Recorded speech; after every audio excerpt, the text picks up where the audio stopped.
करता है, उपनिषद हमें दार्शनिक बातें करवाता है, महाभारत हमें समाज और राजनीति की बात करता है, रामायण हमें आदर्श और मर्यादा और मानवीयता की बात करवाते रहते हैं, कालिदास हमें सौंदर्य बोध देता है। मतलब आम और खास ये दोनों एक दूसरे के पूरक है, एक ही संस्कृति के दो पहिए हैं। तो शास्त्रीय की जो बात कही, शास्त्रीय ग्रंथों की बात कही, शास्त्रीय कलाओं की बात कही, या तो लोक कलाओं की बात कही, मुझे लगता है दोनों एक दूसरे के पूरक और आज भी दोनों एक दूसरे के प्रेरक भी हैं। मुझे ऐसे नहीं लग रहा है कि कोई बड़ा है कोई छोटा है, किसी को ज्यादा महत्व मिल रहा है किसी को कम। अभी लास्ट ईयर का जो आप 26 जनवरी की परेड देखोगे, 5,900 tribal and folk artist from all over India came and performed. वो सब ने परफॉर्मेंस किया कर्तव्य पथ पे, जहां पे आप कहते हो शास्त्रीय एक भी भरतनाट्यम, कथक, कुचिपुड़ी नहीं था, और फिर भी लोगों ने उसको सहारा और Guinness book of world record बनाया। तो ये है कि आम जनता के लिए जो है वही खास भी हो सकता है, और जो खास है वो आम जनता के लिए भी हो धन्यवाद। सकता है। डॉक्टर पुरेचा ने बहुत समृद्ध तौर पर यह बात बताया और स्थापित किया कि ऋग्वेद से लेकर माध्यम भले ही बदल रहा हो, जो प्रेम है वह साहित्य और कलाओं के प्रति बदल नहीं रहा है। भुतोड़िया जी से मेरा प्रश्न, चूंकि ये मुझे लगता है कि आम और खास के बीच जो आवाजाही है ये उल्टी गंगा बहाने की कोशिश कर रहे हैं। जो लोग प्रभा खेतान फाउंडेशन के काम को नहीं जानते उन्हें नहीं पता होगा, लेखकों को अभिजात्य बड़े बड़े होटलों में, 5 स्टार 5 सितारा होटलों में उनके लिए कार्यक्रम करना और वहाँ ले जाना, और वहाँ जो अभिजात्य वर्ग के आमंत्रित अतिथि हैं उनको भारतीय भाषाओं से जोड़ना, भारतीय भाषाओं के साहित्य से जोड़ना, उनकी कृतियों से जोड़ना, और यह क्रम सतत रूप से लगातार चलता रहता है। भुतोड़िया जी, ये प्रक्रिया कब कैसे शुरू हुई, और आज के समय में जब से ये चल रहा है, लंबे समय से यह काम फाउंडेशन कर रहा है, और अभी वर्तमान में 2025 में बीच में कोविड का दौर आया, तब भी आपने प्रयास एक अलग तरह से किया था।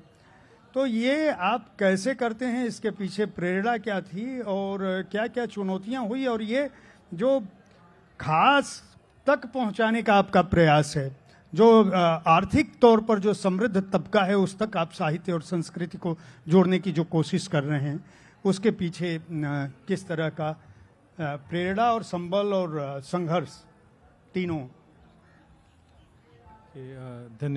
धन्यवाद जयप्रकाश जी, धन्यवाद साहित्य आज तक आप हर वर्ष बुलाते हैं। सामान्य मंच उपस्थित श्रोतागण, जो बात आपने कही अभिजात्य वर्ग की या आम वर्ग की, देखिए साहित्य को समझना और अपने संस्कार के साथ साहित्य को जोड़ना ये हर वर्ग के अंदर तो है ही। सवाल ये है कि आप उसको किस तरह से परोसते हैं।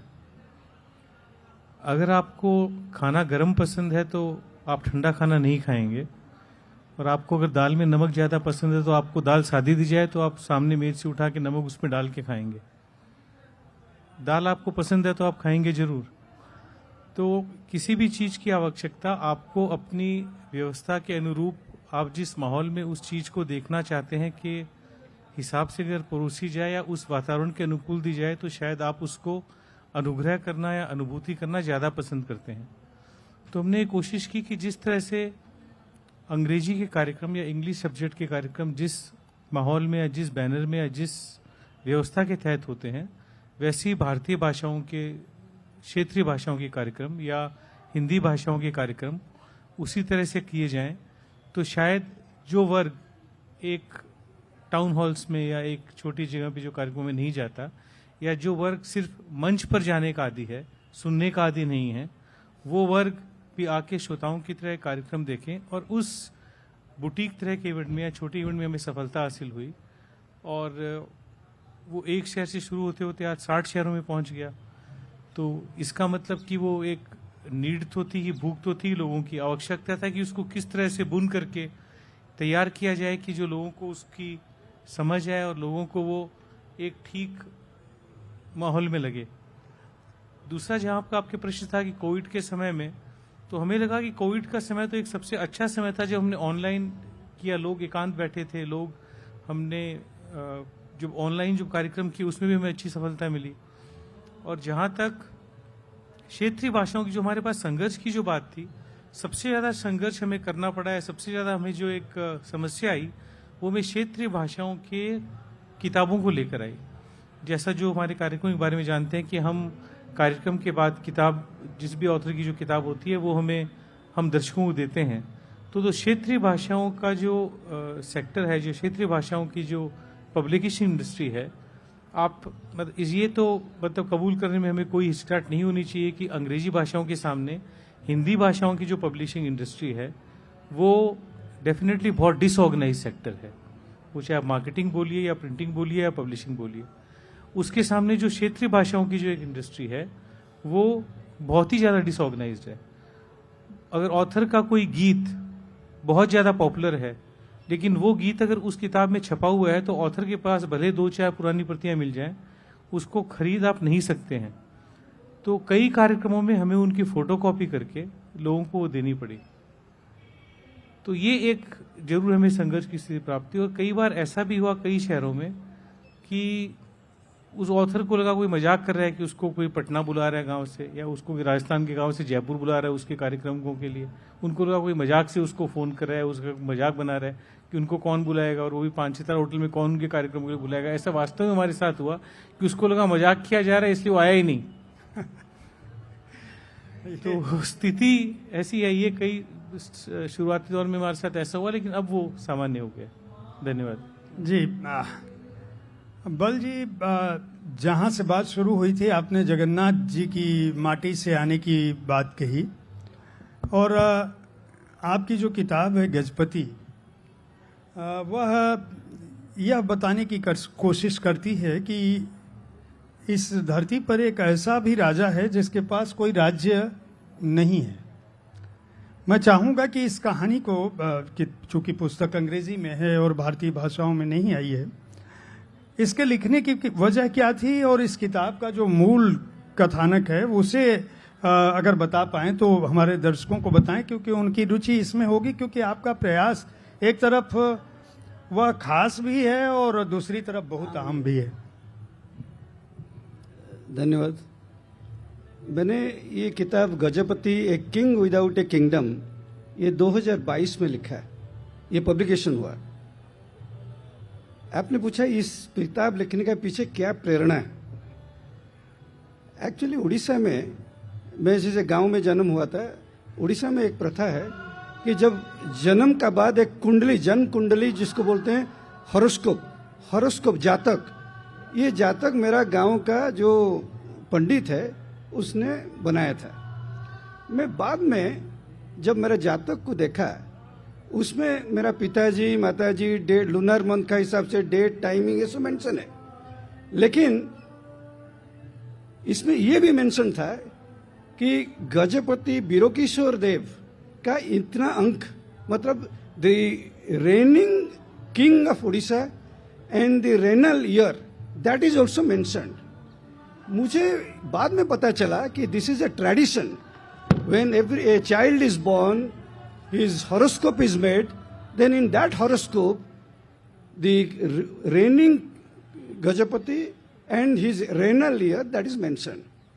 So that is the starting point of my curiosity कि भाई मेरा horoscope में उनका नाम क्यों। So ये मेरा starting point था।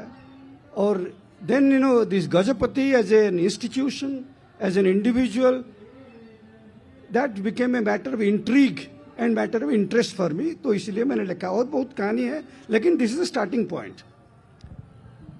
ये जो गजपति, एक्चुअली दिस इज, ये जो Gajapati a king without A kingdom, ये वास्तव में सही है। यद्यपि कपिलेंद्र देव जो सूर्यवंशी गजपति का टाइम में, इनका जो टेरिटरी था फ्रॉम कावेरी टिल गंगा, लेकिन आप विश्वास नहीं करेंगे, बिफोर सूर्यवंशी गजपति जो गंगवंशीय गजपति थे उन्होंने कभी अपने को किंग नहीं माना. They always considered Jagannath to be supreme sovereign and the king as his servant or deputy. Then Kapilendra Dev came. Kapilendra Dev went a step further. उन्होंने उनका सारा साम्राज्य एवरीथिंग जो भी थे वो जगन्नाथ को मतलब अर्पण कर दिया और उन्होंने ये सोचा कि मैं आपका सेवक हूं.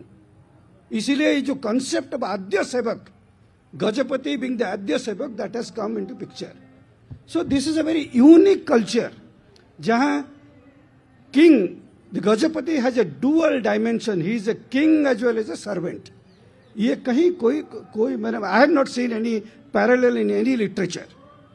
और आपको ये जो आपने सही बोला है, ये आम भी है और खास भी है. Actually that has also impacted the culture, religion, the literature of Odias. So Jagannath जो हैं एक्चुअली ये ऐसा डिवाइन है जो कि he is immensely humanized. So, he sleeps, he wakes up, he feels hungry, he eats, he goes to sleep, then he falls ill, he takes medicine, then every 12 or 13 years he dies. He changes his, shape. And आप विश्वास नहीं करेंगे जब इसको बोलते हैं नवकलेवर. नवकलेवर में बकायदा जब उनको सेरिमोनियली बरीड करते हैं जगन्नाथ जी का, एंड उनका जो relations, they are not Brahmins, they are Dayitas, they are tribals, they observe 11 days of rituals. So there is an intimate bond between the king and the Jagannath and the people. इसलिए मैंने शुरू में बोला कि Jagannath has entered into the subconscious and consciousness of every Odias. He dwells in every house. He resides in the heart and minds of every Odias. So that is why the culture of Odias, it is both ordinary as well as extraordinary, because he is so supremely humanized. आप देखेंगे सालाबेग, for an example, Salabeg is a devout Muslim. He was a son of a Muslim Subedar, but he was a great devotee. So, and his songs are soulfully sung, and it is so popular in every home. So, you see, the culture of Odia, the Jagannath cult is tolerance. And secondly, his very famous poem, Ahe Nila Saila, that is sung in every home. So, this Ahe Nila Saila, that shows the irrelevance of one's identity, irrespective of one's religious affiliation. So this is the culture. I can go on, but then I think I'll pause for a moment here. Thank you very much. बहुत बहुत धन्यवाद आपका. मैं समझता हूं कि हमारे दर्शक समझ पा रहे होंगे और अशोक कुमार बल जी हिंदी और अंग्रेजी दोनों में बताने की कोशिश कर रहे हैं. जो संदेश है वह उनके लिए मुझे लगता है कि भाषा की ज़रूरत कम पड़ती है. जो भाव हैं वो ज़्यादा पहुंचते हैं. और इसी से जुड़ा मेरा अगला प्रश्न डॉक्टर पुरीचा से है कि आपने एक ऐसे ग्रंथ अभिनय दर्पणम, नाट्य शास्त्र और अभिनय दर्पणम का के श्लोकों को दृश्य और श्रव्य रूप में प्रस्तुत किया है. ये ग्रंथ क्या है? और सामान्य तौर पर जो हमारी युवा पीढ़ी है, जो लोग पढ़ते हैं, उनको तो पता होगा भरत नाट्य मुनि के बारे में, लेकिन आम बच्चे जो अभिनय तो सभी करते हैं, ये अभिनय दर्पणम क्या है? नंदिकेश्वर रचित अभिनय दर्पणम एक 324 श्लोक है उसमें, और ये नृत्य का पाठ्य पुस्तक माना जाता है. और ये ग्रंथ में कुछ हस्त, पाद, गति, उत्प्लवन, चारी इत्यादि, स्थान, मंडल इत्यादि के बारे में कहा गया है. और जो भी नृत्य सीखते हैं, चाहे वो भरतनाट्यम हो, कथक हो, अभी तो सभी ये नृत्य को, ये शास्त्र को पढ़ते हैं.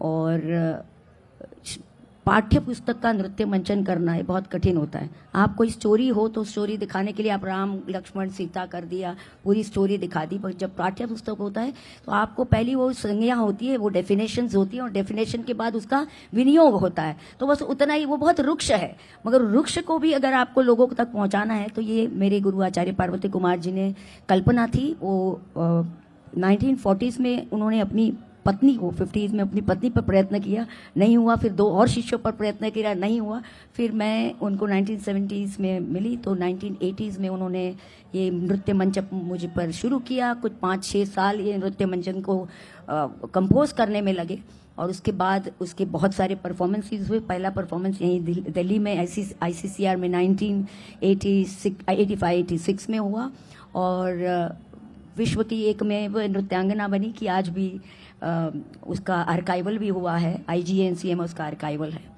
मगर गुरुजी हर हमेश कहते कि बेटा ये तुम्हारे पिता हैं, मगर पितामह तो नाट्य शास्त्र है, तो ये दादाजी जो है ना आपके नाट्य शास्त्र, उनको छोड़ के नहीं चलेगा। तो यही बात एक घर कर गई थी कि नाट्य शास्त्र को से जुड़ना है, और नाट्य शास्त्र के मैंने ऑल 6000 श्लोक हैं, उसके 36 अध्याय हैं, जो पदच्छेद, क्योंकि संस्कृत होता है उसको कैसे पदच्छेद करके पढ़ना और संधि कैसे छोड़ के पढ़ना, और उसका अन्वय, उसके कर्ता कर्म और क्रियापद क्या होते हैं, उसका अर्थ कैसे लगाया जाए, वैसे करके मैंने महाराष्ट्र गवर्नमेंट के लिए मराठी में किया है और गुजरात गवर्नमेंट के लिए गुजराती में किया है। और इसकी सबकी बैठक अगर की जाए तो परिवार से होती है और गुरुओं से होती है। मैं छोटी थी तब मैं दादी जी के पास जाती थी, वो श्लोक बोलती थी और गुजराती में कुछ कविताएं बोल के भगवान की प्रार्थना भी किया करती थी। और पांडुरंग शास्त्री जी की पाठशालाएं तब हुआ करती थी, मैं 75 की बात कर रही हूँ, और वहाँ पे हमें श्लोक सिखाए जाते थे, कहानियाँ भी सिखाई जाती थी, और तब वो श्लोकों के उच्चारण हो, उनकी लय हो, उनकी ऊर्जा, उनकी शांतता एक कुछ डिफरेंट था। तो उसी से एक कुछ प्रेरणा लेके हमारे गुरु के पास गए, उन्होंने भी संस्कृत लेने को कहा। तो ये समझ में आया कि साहित्य और संस्कृत ये सिर्फ केवल पढ़ा नहीं जाता है, उसको महसूस किया जाता है, उसको अनुभव किया जाता है, और वो अनुभव घर में भी पाया और वो अनुभव हमने पाठशालाओं में पाया। इसीलिए भारत में जो खास, चाहे वो संस्कृत कहिए, चाहे संस्कृति कहिए, नृत्य कहिए, ये आम लोगों तक बहुत इजीली पहुंचता है, और आम अनुभव भी जो है वो खास बन जाता है। तो ये जो बातें हैं, क्योंकि नाट्य शास्त्र में बहुत बड़ी बात है कि वो वेदों का प्रमाण लेते हैं, वेदों के प्रमाण में से वो हमें पूरी स्टोरी बताते हैं कि नाट्य की उत्पत्ति क्या हुई। आध्यात्मिक प्रमाण भी नाट्य शास्त्र लेता है, उसमें वो बताता है कि रस की निष्पत्ति कैसे, जैसे श्रृंगार, हास्य, वीर और विविध रसों की बात कर दे, नवरस की बात हो जाती है, और लास्ट में भरत लोक प्रमाण की बात करते हैं। तो लोक प्रमाण को वो सर्वोच्च स्थान पर रखते हैं। वो कहते हैं कि लोक वृत्तानुकरणम नाट्यम, लोक उपदेश जननम नाट्यम। यानी अगर आपको अपने समाज में कोई भी युग में नाट्य शास्त्र को कैसे समकालीन बनाना है उसका उदाहरण देते हैं। क्योंकि लोग कहते हैं अरे शास्त्र को तो क्या है, शास्त्र तो आपको दबा के रखते हैं, शास्त्र को आप इनोवेशन नहीं करने देंगे, शास्त्र में आप क्रिएटिविटी नहीं कर सकते। कौन कहता है? भरत के नाट्य शास्त्र को उठाइए, पढ़िए और समझिए। हर ग्रंथ, हर पेज पर वो लिखता है कि आपके लोक साहित्य में, लोकों में जो प्रचलित है, अगर उसको आप जानते हैं, समाहित करना चाहते तो वो कर सकते हैं। उसकी वो छूट देते हैं, आकृत्या चेष्टया चिन्ह जात्या विज्ञाय वस्तुता स्वयं वितर्क कर्तव्यम नाट्य अभिनयनम प्रति। वो कहते हैं कि अब आप उसकी आकृति देखिए, आप उसकी चेष्टा, गति, विधि देखिए, चेष्टा चिन्ह देखिए, आप उसका सिग्निफिकेंस समझिए। आकृत्या चेष्टा चिन्ह जात्या, उसकी स्पीसीज समझिए कि वही वो चलने वाला है, वो उड़ने वाला है, वो पानी में तैरने वाला है, जो भी है। चेष्टा चिन्ह जात्या विज्ञाय, और कथा वस्तु को जान लीजिए। स्वयं तर्क वितर्क करते आप उसका नाट्य में अभिनय कर सकते हो। यानी आपको अगर कोई कहता है कि भारतीय शास्त्र आपको दबा के रखते हैं, क्रिएटिविटी नहीं कर देते, इनोवेशन नहीं करते, उनके लिए नाट्य शास्त्र पुनः पढ़ने की जरूरत है, अभिनय दर्पण पुनः पढ़ने की जरूरत है। क्योंकि हर ग्रंथ हमारा ये कहता है कि आप अपने समाज में प्रचलित जो भी है उसको आप सराहनीय बना सके, संवेदनशील बना सके, लोक जनता के समीप ला सके। और इसीलिए मैं कहती हूँ डिजिटल मीडिया, यूट्यूब मीडिया, ये बहुत ही नया माध्यम है हमारी युवा पीढ़ी को हमारे शास्त्रों से, हमारे नृत्य से, हमारी परंपराओं से जोड़ने का। सो हम सभी उसी माध्यम से जाते हैं और जुड़ रहे हैं। बिल्कुल, धन्यवाद। भुतोड़िया जी, आप पूरी दुनिया में लगातार यात्राएं करते हैं और जहां जाते हैं वहां भारतीय भोजन जरूर तलाश करने की कोशिश करते हैं और वहां के स्थानीय खान पान पर भी आपकी नज़र रखती है।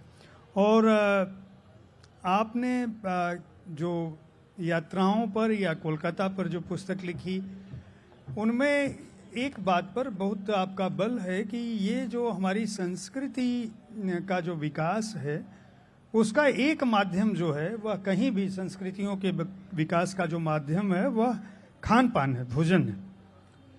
दिल्ली की सड़कों पे या किसी भी महानगर की सड़कों पे आज हम चाइनीज जानते हो ना जानते हो, मोमोज जरूर जानते हैं, हम पिज्ज़ा जरूर जानते हैं, भले ही यूरोप से हमारा कोई ताल्लुक ना हो।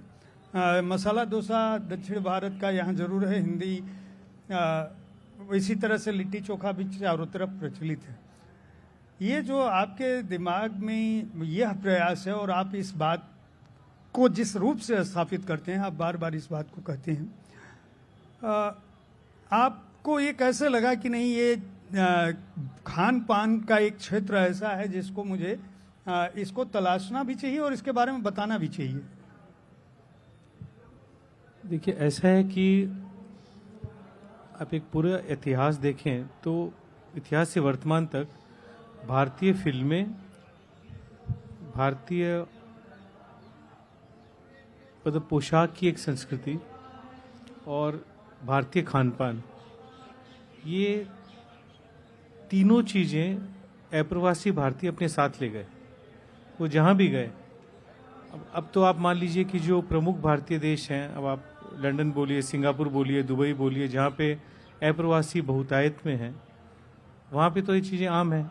लेकिन आप बहुत सालों पहले मैं जब डरबन गया था तो वहाँ पे वो मोटी बिंदी साड़ी जो एक समुदाय जो पूरा गया था, वहाँ पे आम भारतीयों के लिए। लेकिन अब अभी भी देखेंगे कि जहाँ पे आज मान लीजिए कि ऐसे कोई क्षेत्र हैं जहाँ पे 2 या 3 ही भारतीय फैमिली हैं, वो भी उनको कितना ही प्रयास करना पड़े, वो 3 साल में एक बार भी हिंदुस्तान आए, वो एक कुर्ता पजामा जरूर सिलाएंगे कि मुझे दिवाली पे पहनना होगा पूजा में, ठीक है ना।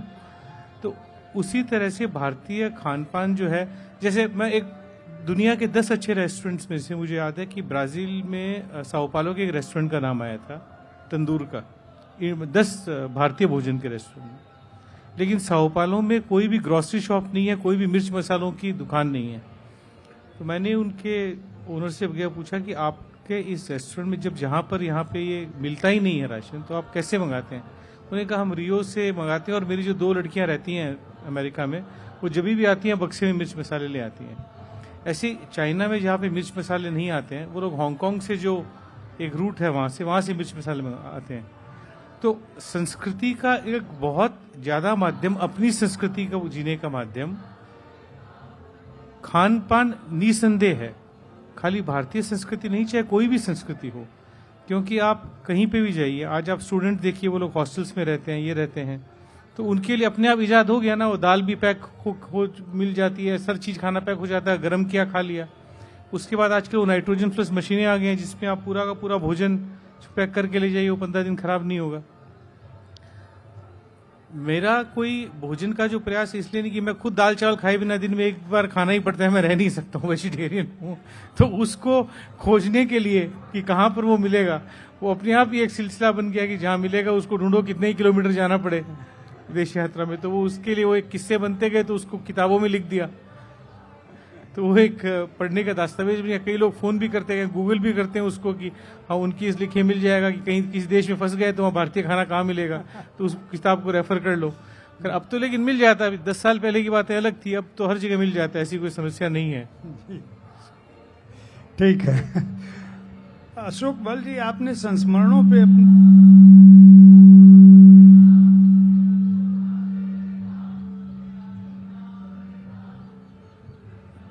आपने संस्मरणों की अपनी एक पुस्तक लिखी है और उसमें ज्योतिष एक का उल्लेख किया है जो आपके मित्र थे, और उनकी कई भविष्यवाणी का भी उल्लेख किया है। मैं चाहूँगा उस घटना का, क्योंकि अब आप लोगों की किताबों से कुछ एक एक संस्मरण इस तरह का जो आपके निजी संस्मरण है उनसे जुड़ी बातें करेंगे। फिर आखिरी में आपके क्या आप लोगों का संदेश युवा पीढ़ी को है, मैं ये जानना चाहूँगा, क्योंकि हमारे पास थोड़ा वक्त अब उस तरह से है टाइट। मैंने मेरा जो लास्ट किताब है that is called various world, people, places, prospectives. ये किताब मतलब इसमें छोटे छोटे चैप्टर्स हैं, दे about people, very common ordinary people and about certain experiences. आपने एक ज्योतिष के बारे जिक्र किया, उसी किताब में है। हाँ, उसी किताब में है। आपको बताऊं, भुवनेश्वर का मतलब आउटस्कर्ट्स में एक स्कूल टीचर थे जो कि जमशेदपुर में उन्होंने प्राइमरी स्कूल में वो पढ़ाते थे। ही इज नो मोर। मैंने उनको किसी कांटेक्ट से मेरा उनका साथ परिचय हुआ। एक्चुअली मैं जब जाता था उनका ज्योतिष मतलब एस्ट्रोलॉजी के लिए जितना ज़्यादा नहीं, क्यों उनका ज्ञान के लिए, मतलब वेरी प्रोफाउंड नॉलेज। आप देखिए, मैं दो चीज़ आपको बताता हूँ जो कि मुझे वो हमेशा बोलते थे कि जो एस्ट्रोलॉजी जो है, सपोज कोई जानता है अच्छी तरह से, then the predictions can be accurate. मैं आपको दो चीज़ बताता हूँ। एक, मतलब मैं कभी कभी जाता हूँ, मतलब मंथली 1-2 बार जाता हूँ उनसे ज्ञान प्राप्ति करने के लिए, ज्योतिषी ज्ञान नहीं, दूसरा। वैसे मैंने एक देखा है, किसी का कुंडली उधर था, मैं नाम नहीं लूंगा क्योंकि she is a present MP, she is an MP now. तो उन्होंने वो जो इलेक्शन, फर्स्ट इलेक्शन से पहले, करीब 2-3 महीना पहले, उन्होंने प्रेडिक्शन किया था कि she is going to win the election. I mean, no one thought that she would win the election, but she won the election. So that is number one. Second prediction about his death. Actually, खुद का death के बारे जो prediction करना है, ज्योतिष शास्त्र में सबसे मुश्किल काम है। तो उनका डेथ से 2-3 दिन पहले मैंने गया था उनको मिलने के लिए। उनका तबीयत ठीक नहीं था, तो मैंने उनसे मिला। मैंने बोला, पंडित जी मैं आऊँगा, फलाना दिन आऊँगा। बोला कि मैं उस दिन नहीं रहूँगा, मैं तब तक नहीं रहूँगा। तो बोले कि भाई ऐसा करिए, परसों मुझे 5 फल, डिफरेंट टाइप्स फल भेज दीजिएगा, और वो फल खा के मैं ऊपर जाऊँगा। मैंने उसको विश्वास नहीं किया था, लेकिन वही हुआ। तो उनको मैंने फल भेजा, तो उसके बाद उन्होंने खाया। उसके बाद मुझे फ़ोन किया और बोले कि तुम कल आना मुझे मिलने के लिए। मैं जब कल गया उनको मिलने के लिए, तो वो नहीं थे। तो आप देखिए कितना प्रेडिक्शन। और उन्होंने, आप विश्वास नहीं करेंगे, उन्होंने 64 बुक्स उन्होंने लिखा है, लेकिन कोई पब्लिशर इसको पब्लिश नहीं करेगा क्योंकि they are not marketable commodities. तो ये हैं मतलब about that book you can see that book. It is called a various world, people, places and perspectives, published by Penguin. Doctor Purecha, आपकी जो अपनी यात्रा है नृत्य के क्षेत्र में, मैं चाहूँगा उससे जुड़ा कोई संस्मरण, चाहे अपने गुरुजनों से हो या अपने छात्रों से, जिससे भी हो। जी। मैंने बहुत सारे जैसे नृत्य रत्नकोश है, कुंभराज का, संगीत रत्नाकर है, बहुत सारे ग्रंथों पे लिखा। और जैसे मैं कह रही थी नाट्य शास्त्र, मैंने मराठी की नाट्य शास्त्र की बड़ी अच्छी कहानी है। 2008 में मैंने उसको बना के संस्था को दिया, उन्होंने 5 दिन में रिजेक्ट करके भेज दिया। फिर मुझे लगा कि ये तो गड़बड़ है, शायद मेरी गलती है। 2009 में मैंने वापस लिखा, खुद ही फाड़ दिया। मैंने बोला तो ठीक नहीं है।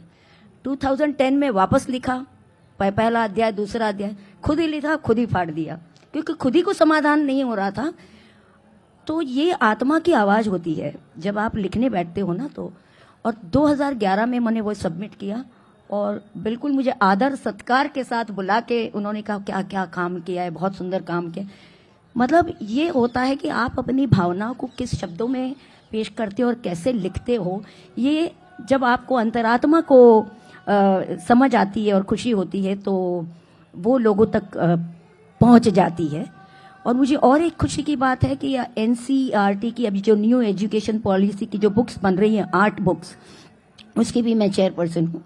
और उसमें मैंने बाकायदा नाट्य शास्त्र के बहुत सारे ऐसी वाकयाएं जो हैं जो हमारे नेक्स्ट जनरेशन को पता होनी चाहिए। वो नाट्य की विधा हो, नृत्य की विधा हो, संगीत हो या तो विजुअल आर्ट से जुड़ी हुई है, उन सबका समावेश मैंने उसमें किया है। तो ये है कि नाट्य शास्त्र कैसे मेरे जीवन का एक अंग बन गया और उसको लोगों तक पहुंचाने के लिए उसको आम और खास को आम बनाना और आम को खास बनाना, ये अपनी अंतरात्मा की आवाज को जब हम खुद खोलते हैं तो ईश्वर भी कहते उद्यमम साहसम धैर्यम बुद्धि शक्ति। अगर मैंने धैर्य नहीं रखा होता और रिजेक्शन होने के बाद मैंने नाट्य शास्त्र को छोड़ दिया होता तो आज मैं उसके उतनी करीब नहीं होती जितनी आज मैं हूँ। सो उद्यमम साहसम धैर्यम बुद्धि शक्ति पराक्रम षडयते यत्र वर्तनता तत्र देवो सहायका। वहाँ देव भी सहाय करते हैं।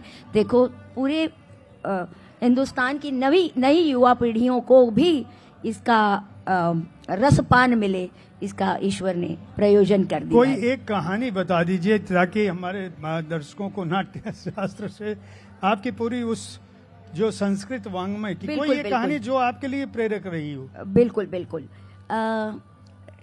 जब भी क्या कहते हैं हम, नाट्य शास्त्र का प्रथम नाट्य प्रयोग है ना, एक ब्रह्मा जी ने 4 वेदों में से ऋग्वेद में से पाठ्य लिया, यजुर्वेद से अभिनय लिया, साम से गायन लिया और अथर्ववेद से रस किया और पंचम नाट्य वेद की निर्मिति की। और वो गए कि ब्रह्मा जी गए और कहा इंद्र देवता को कि भाई आप करिए, इसको परफॉर्म करिए। इंद्र देवता हाथ ऊपर उठा के कहते हैं कि हम अशक्य पुरुष, हम लोग इसको अशक्य हैं, इसको कौन कर सकता है? जो बुद्धिवान है और जो इंद्रिय में, जिनकी इंद्रिय कंट्रोल में है, ऐसे लोग ही कर सकते हैं।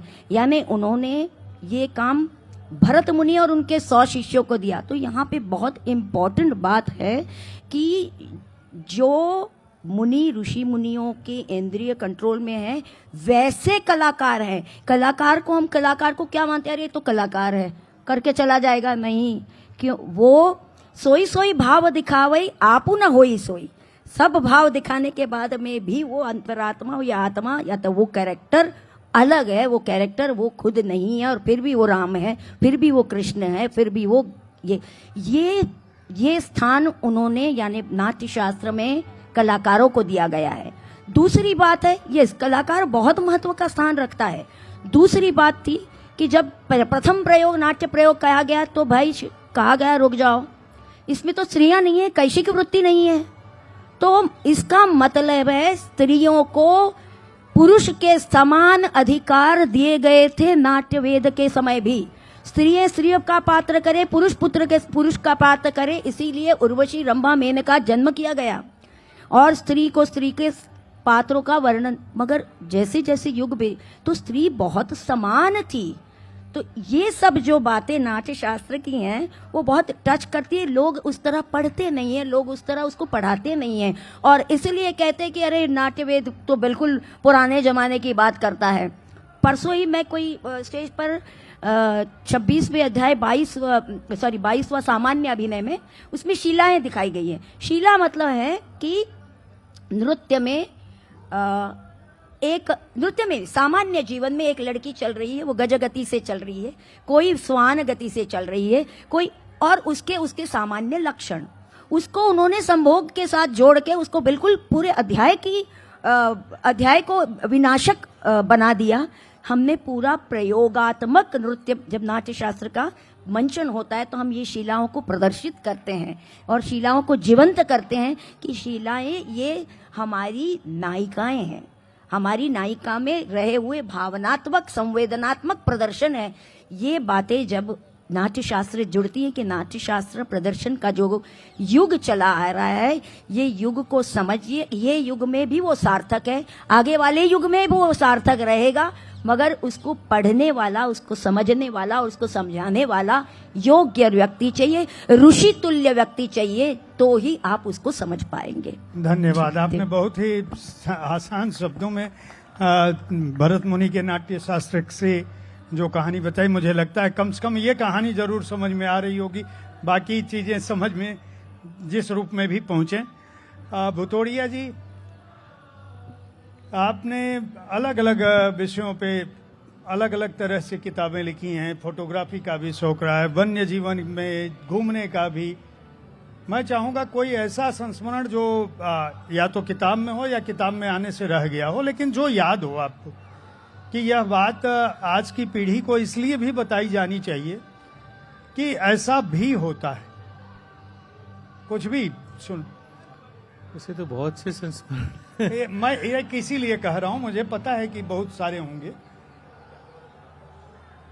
मैं एक बार जब अफ्रीका में एक रंग भेद वो जो कॉन्फ्रेंस हुई थी जिससे हम उमर साहब फॉरेन अफेयर्स मिनिस्टर थे, तो उसके बाद हम लोग वहाँ से एक छोटे से अफ्रीकन देश में गए थे, लोसाटो, बहुत छोटा सा देश है।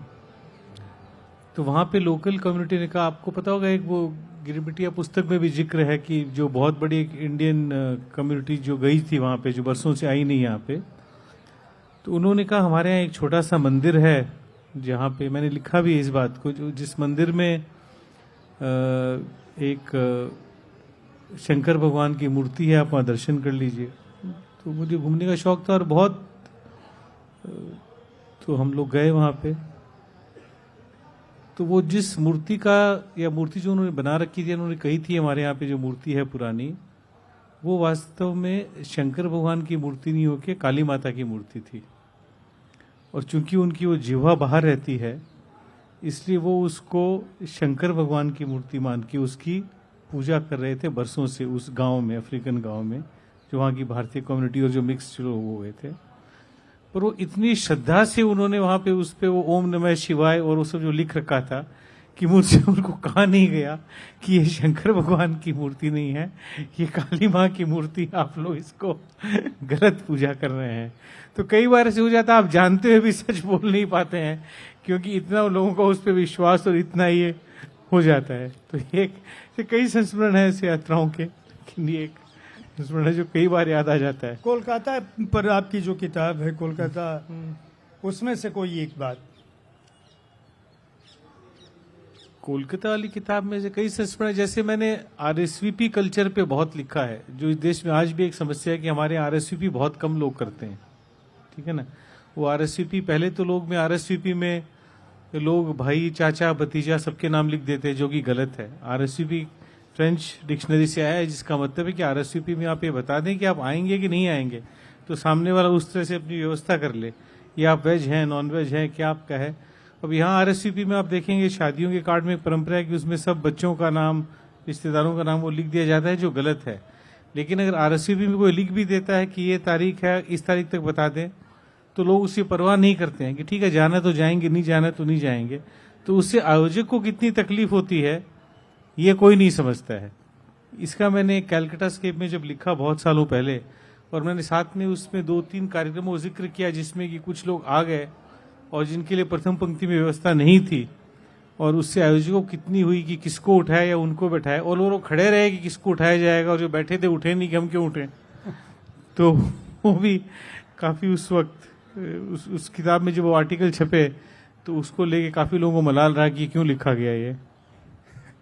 अब चूंकि हमारे पास समय बहुत कम है, एक अशोक बल जी से शुरू करके आप तक आऊंगा। युवाओं के लिए जो हमारा विषय है उस पर आप क्या कहना चाहेंगे आज की पीढ़ी से? जो आज की पीढ़ी के लिए मेरा ये सोचना है कि सोशल मीडिया है ठीक है, लेकिन सोशल मीडिया एक माध्यम है, वो भी ठीक है, लेकिन वो माध्यम में उनका प्रायोरिटीज कुछ अलग है। आर्ट, लिटरेचर और कल्चर वो प्रायोरिटी का शायद मुझे लगता है नीचे है। तो इसीलिए आज का पीढ़ी के लिए हमें जैसे लिटरेरी फेस्टिवल्स हो या कंसर्न सिटीजन्स हो, जो एंथुजियास्ट हो, जो राइटर्स हो, एक्चुअली हमें ये प्रयास करना चाहिए कि कैसे हमारा आर्ट, लिटरेचर और कल्चर ज़्यादा से ज़्यादा लोगों के पास जाए। और इसमें literary festivals can play a very important role. और इज सेकेंडली एक्सेसिबिलिटी। अभी क्या है, जितने लिटरेरी फेस्टिवल्स इंडिया में हैं सब अर्बन सेंट्रिक है, तो हम बहुत सारे लोग जो कि मार्जिनलाइज्ड है, वर्नाकुलर लैंग्वेजेस हैं, वहाँ तक नहीं जा पाता है। तो इसलिए हमें उद्यम करना चाहिए कि उनका पास हम कैसे पहुँचे। धन्यवाद डॉक्टर पुरेचा। हेलो। साहित्य कितना भी ऊंचा क्यों ना हो, बिना जनता के नहीं टिक सकता। और संस्कृति कितनी भी प्राचीन ना क्यों ना हो, वो बिना नई पीढ़ी, युवा पीढ़ी के वो बच नहीं सकती है। सो संस्कृति की समृद्धि प्राचीनता में नहीं है, बल्कि उसकी निरंतरता में है। इसलिए मैं आप सभी को कहती हूँ, निरंतर उससे जुड़ते रहिए। जो भी माध्यम से आप जुड़ सको, प्रेक्षक के माध्यम से क्यों ना हो, मगर जुड़ना ये बहुत जरूरी है। और लास्ट में सर्वे भवन्तु सुखिनः, सर्वे सन्तु निरामयाः, यही भारतीयता का असली सार है। सर्वे सुखिनः। धन्यवाद। धन्यवाद। देखिए, जहाँ साउंड तक युवा पीढ़ी की बात है, मैं एक लाइन में, एक पंक्ति में बात करनी चाहूंगा कि जो संस्कृति की बात है कि जो उनकी आवाज है वो उस आवाज को शब्द बनाए, जो शब्द लिखे हुए हैं उसको अपनी आवाज ना बनने दे। धन्यवाद। वाह, बहुत बहुत धन्यवाद। मैं उम्मीद करता हूं कि आप लोगों को हमारी बातचीत पसंद हो गई। अगला कार्यक्रम हिमांशु का है। बहुत ही अच्छे ढंग से ऐसे दास्तान गो हैं कि इनको सुनने का अवसर मिलना चाहिए। चूंकि मैं आयोजक हूं इसलिए देख नहीं पाऊंगा, लेकिन बहुत बहुत शुभकामनाएं आप लोग देखें। और आपका बहुत बहुत धन्यवाद। साहित्य आज तक को जब भी अवसर मिलेगा, कला संस्कृति साहित्य के इस मंच पर आप लोगों को बुलाता रहेगा। बहुत बहुत आभार।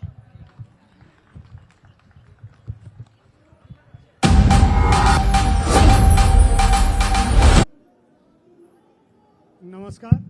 साहित्य, संस्कृति और कलाओं के लिहाज से मुझे लगता है कि जितने लोगों को होना चाहिए, हमारा विषय भी उसी को ध्वनित करता है। आज के समय में साहित्य, कला और संस्कृति किसी विशेष वर्ग का हिस्सा क्यों हो। जो लोक कलाएं हैं, जो लोक संस्कृतियां हैं, वह कैसे आम जनों तक पहुँचें। और विशेषकर आज की युवा पीढ़ी जो इंस्टाग्राम, ट्विटर, फेसबुक और दूसरे तमाम माध्यमों पे है, वह किस तरह से अपने उस समृद्ध विरासत से रूबरू हो सके और साथ ही साथ उन कलाओं को जान सके। उनके लिए इस दिशा में जो लोग काम कर रहे हैं, हमारे बीच अशोक बल जी, संध्या पुरेचा जी, संदीप भुतोड़िया जी बैठे हैं। इन तीनों का अपने अपने क्षेत्रों में अलग अलग महत्व है, अलग अलग काम है इनका। और मैं इनके काम से संबंधित ही बातचीत करूंगा। अशोक बल जी एक पूर्व प्रशासनिक अधिकारी थे, और लेकिन इन्होंने किताबों पे गजपति किंग पर एक किताब लिखी। इसके अलावा स्मृतियों में उन लोगों को याद किया जो कहने के लिए तो शायद आम लोग थे, लेकिन जिनका पूरा जीवन बहुत महत्वपूर्ण था। एक साहित्यिक महोत्सव आयोजित करते हैं भुवनेश्वर, काठमांडू और देश के दूसरे स्थानों पर, कलिंगा लिटरेरी फेस्टिवल। इसके अलावा लगातार इस बात का प्रयास कर रहे हैं कि अलग अलग भाषाओं के लोग, अलग अलग संस्कृतियों के लोग जुड़ें। डॉक्टर संध्या पुरेचा जी ने बहुत सारा काम संस्कृत, मराठी, गुजराती, हिंदी, अंग्रेजी, भारतीय भाषाओं में नृत्य कला, प्रदर्शन कलाएं जो हैं वह किस तरह से मुख्य धारा में आए, और संगीत नाटक अकादमी की प्रमुख के तौर पर उनके पास वह जिम्मेदारी भी है। एक ऐसा काम किया जो इतिहास में अब तक नहीं हुआ था। पहली बार उस पर एक तरह से धरोहर की तरह से आपका नृत्य का वह काम है, जिसका संस्कृत से पिछले 600 सालों में 300 सालों में जो कुछ नहीं हुआ था कभी, वो आम जन तक कैसे पहुंच सके उसका प्रयास है। नृत्य कैसे आम लोगों की समझ में आ जाए, खासकर शास्त्रीय नृत्य जिसको हम कहते हैं। इसके अलावा संदीप भुतोड़िया जी अपने आप में उनको मैं बराबर इस बात पर आश्चर्य करता हूं कि जिस तरह की पारिवारिक पृष्ठभूमि से आते हैं, जिस तरह की आर्थिक समृद्ध वाले परिवार से हैं, उनको कोई आवश्यकता नहीं है कि वो साहित्य संस्कृति के प्रति इस तरह से समर्पण भाव से प्रभा खेतान फाउंडेशन के माध्यम से काम करें और कलाकारों को, लेखकों को वह महत्व, वह जगह दिलाने का प्रयास करें, वह मंच दिलाने का प्रयास करें। और लगातार चिरंतन वो इस बात में है। पूरे वर्ष में मुझे लगता है कि गिनती शायद उन्हीं को पता होगी, हर जगह हर दिन कुछ न कुछ, कहीं न कहीं कोई आयोजन होता रहता है। तो ये तीनों शख्सियतें कला संस्कृति के क्षेत्र में बहुत कुछ कर रही हैं। तो हम प्रयास करेंगे कि समझने की कि इन लोगों का ये काम क्यों है और इसके माध्यम से जो कुछ कर रहे हैं वह कितना सामान्य लोगों तक पहुंच पा रहा है, आम लोगों तक पहुंच पा रहा है, उस जन तक पहुंच पा रहा है जिस तक पहुंचने की ज़रूरत है। अशोक बल जी, मैं प्रश्न मेरा आपसे शुरू होगा। एक तरफ पोर्ट ट्रस्ट और दूसरी तरफ लिटरेरी फेस्टिवल, किताब, कैसे ये शुरू हुई यात्रा, कब वो लगा हुआ और क्यों आपने चाहा कि मुझे ये करना चाहिए? धन्यवाद। आज तक और जयप्रकाश पांडे जी को बहुत बहुत धन्यवाद, क्योंकि आपने बुलाया मुझे। ये जो कितनी खास और कितनी आम, ये एक बाइनरी डिलेमा है। और आज का जो विषय है कितनी खास और कितनी आम, इसको हम डिस्कस कर सकते हैं, लेकिन मेरा जो अनुमान है थोड़ा सा भिन्न है। और आज का ये विषय में, ये सभा में मैं ये बोलना चाहता हूं कि मैं आज बहुत खास हूं। मेरा सोचना है कि मैं खास हूं, ये दो कारण के लिए। फर्स्ट, मैं जगन्नाथ देश से हूं, मतलब उड़ीसा से हूं, जहां Jagannath dwells in every home, in heart and minds of every human being. So he is a family God. So मैं यहाँ जयप्रकाश पांडे जी ने बुलाया, मैं आया क्योंकि जगन्नाथ जी ने मुझे भेजा है। सेकंड कारण ये है कि मुझे हिंदी नहीं आता है। एक्चुअली माय मातृभाषा is Oriya, so I am not very conversant with Hindi. So I will beg the forgiveness of Jayaprakash ji and all of you to permit me to speak in English wherever necessary. Oriya में actually हमारा मतलब देहात में एक कहावत है, जब उड़िया को गुस्सा आता है वो हिंदी बोलता है। मतलब I was trying to understand ये क्यों। Actually there is a great philosophy behind it, क्योंकि जो उड़िया गुस्सा में बोलता है Hindi, that is neither Hindi nor Odia. Okay, so इसीलिए दूसरा आदमी मतलब he can not understand. So this is a part of our culture कि the anger is not accelerated. Now coming to his point, actually I started a civil service. Then मैंने civil service छोड़ के voluntary retirement लेके private sector join किया, diverse field में काम किया है। लेकिन एक समय आया जो मैंने सोचा कि literature I should write and then promote and propagate literature. आप देखिए अभी जो लिटरेचर, पांडे जी ने बहुत एक इम्पोर्टेंट बात रखी है। अभी today our literary festivals, they are considered as urban centric, English centric, and they are not inclusive. So the point is, we have a system where the proliferation of literary festivals have done a good job, but then still the linguistic pluralism of India is not promoted.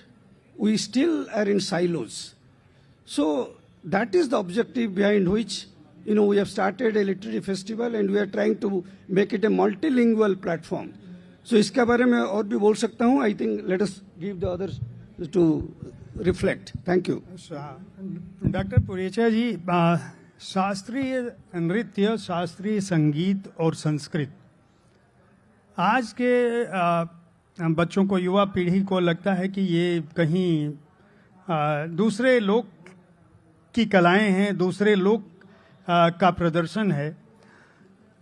आप जिस संस्थान का प्रतिनिधित्व करती हैं, मुझे लगता है ये कहीं न कहीं मेरे मन में ये हो सकता है कि मेरी अल्पज्ञता हो या अज्ञता हो कि जो भी आप समझ सकती हैं कि अभिजात्य वर्ग का या जो बहुत पढ़ा लिखा वर्ग है वह तो इसको स्वीकार कर रहा है, लेकिन जो लोक में था कि लोक में कलाएं, नृत्य, भाषाएं सब व्याप्त थे, वह एक तरफ इंस्टा वाला, रील वाला जो जमाना है और दूसरी तरफ इसको अभिजात्य समझने का जो भाव है, इन दोनों के बीच आप जब एक ऐसे संस्थान का नेतृत्व कर रही हैं जिसके ऊपर उनको प्रमोट करने का दायित्व है, उनको बढ़ाने का, आप क्या वह महसूस कर पा रही हैं जो मैं बतौर आम व्यक्ति समझ पा रहा हूं कि ऐसा होना ठीक नहीं है? संस्कृत कोई देवलोक की, देवताओं की भाषा नहीं है, बल्कि आम लोग इसी धरती पर बोलते थे. और नृत्य भी मंदिरों से निकलकर एक बड़ी लंबी परंपरा रही है. आप खुद उसका हिस्सा रही हैं, जो मंच तक लेके गए और आम लोगों तक. मैं चाहूंगा इस पर आपके विचार. जय प्रकाश जी, प्रणाम. और सभी दर्शक और पैनलिस्ट और आज तक के सभी ऑर्गेनाइजर्स को प्रणाम, नमो नमः. आपने एक ही सवाल में बहुत सारे सवाल पूछ लिए हैं. तो सबसे पहले तो किसी भी देश की संस्कृति को अगर हम जानना चाहें, संस्कृति की बात करना चाहें, तो मुझे लगता है कि उसकी कलाओं और उनकी ललित कलाओं के बारे में हमें जान लेना चाहिए. और ललित शब्द हमें लालित्यपूर्ण बातों से पता चलता है, मगर लालित्यता, ललितता, इसका कोई भाषांतर नहीं. एस्थेटिक शब्द लोग यूज कर लेते हैं, मगर वो परिपूर्ण नहीं है. क्योंकि किसी को पैर छूना, किसी का सच बोलना, हाथ से खाना खाना, या तो फिर हंसना, रोना, डरना, ये सभी, सपना देखना, ये सभी हमारी संस्कृति का हिस्सा है, हमारी संस्कृति के अंग है. और जो सामान्य प्रज्ञा से बने हुए हैं, मतलब ये सामान्य जीवन में हमारी होता है. और इसी को हमारे कवि हैं, साहित्यकार जो हैं, इसी को दृश्य श्राव्य के रूप में उसका प्रदर्शन करते हैं. और कई कवि या तो जो साहित्य करता है वही हमारे दार्शनिक भी बन जाते हैं और वही हमारे समाज सुधारक भी बने हैं.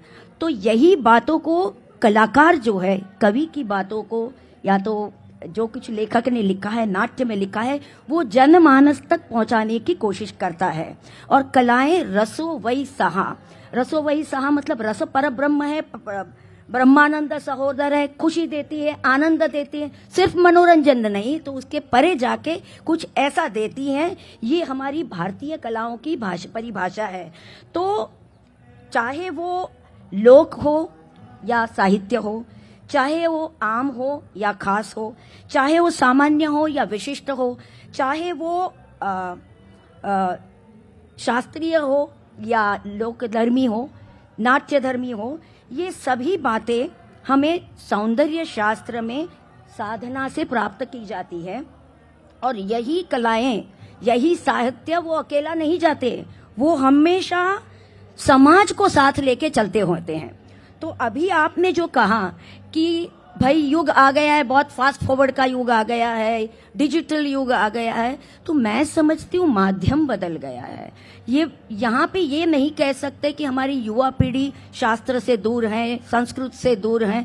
हाँ, उनके माध्यम बहुत ही अलग होते जा रहे हैं. क्योंकि हमारे पास ऐसी बात है कि साहित्य समझना है तो किताब देखो, और संस्कृति समझनी है तो परंपरा देखो, ऐसी बात नहीं है। ऐसा है कि साहित्य जो है वो संस्कृति को शब्द देती है और जो संस्कृति है वो साहित्य को संदर्भ देता है। तो इसका मतलब होता है हमारी पहचान की जड़ क्या है, हमें ये याद दिलाती है कि हम कौन हैं और हमें कहाँ जाना है, किस और जाना है और किस वक्त में कैसे जाना है। यानी खास संस्कृति जो है वो विशिष्ट प्रज्ञा से है और आम संस्कृति है वो सामान्य प्रज्ञा से है। तो आम लोगों के जीवन के हमारे त्योहार हैं, हमारे कहानियां हैं, बोली भाषी हैं, लोक नृत्य हैं, लोक संगीत है, गली गली मोहल्ले में जो हम करते हैं, और आज के हम स्ट्रीट थिएटर की बात करते हैं या तो हम जो पॉडकास्ट की बात करते हो, ये सब आज आम संस्कृति है। और जो खास संस्कृति बात करते हैं वो शास्त्रीय धरोहर की बात है जो युगों से तपस्याओं से हमारे तक पहुंची है और वो हमें चाहे वो ऋग्वेद से हो, उपनिषद से हो, महाभारत से हो, रामायण से हो, कहीं से भी हो। तो एक उदाहरण अगर दे दिया जाए तो आम साहित्य क्या है, आम क्या है, तो हम कहते हैं कि एक उदाहरण है अखबार। अखबार हम सब पढ़ते हैं मगर उसमें से याद कितना रहता है, ध्यान कितना रहता है। और भगवत गीता के मामले में, भगवत गीता के पढ़ाई के मामले में भगवत गीता विशिष्ट स्वरूप है और अखबार ये आम जनता का है। और उसके बावजूद भी जो आम संस्कृति, त्योहार, बोली, यानी दीपावली में दीप जलाना, होली के रंग करवाना है, या तो विवाह के मंगल गीत गाने, खेतों में जो गाने होते हैं, या तो लोरियां गाई जाती हैं, या हम कहे कि दादियां स्टोरीज वगैरह कहती हैं, ये सब जो है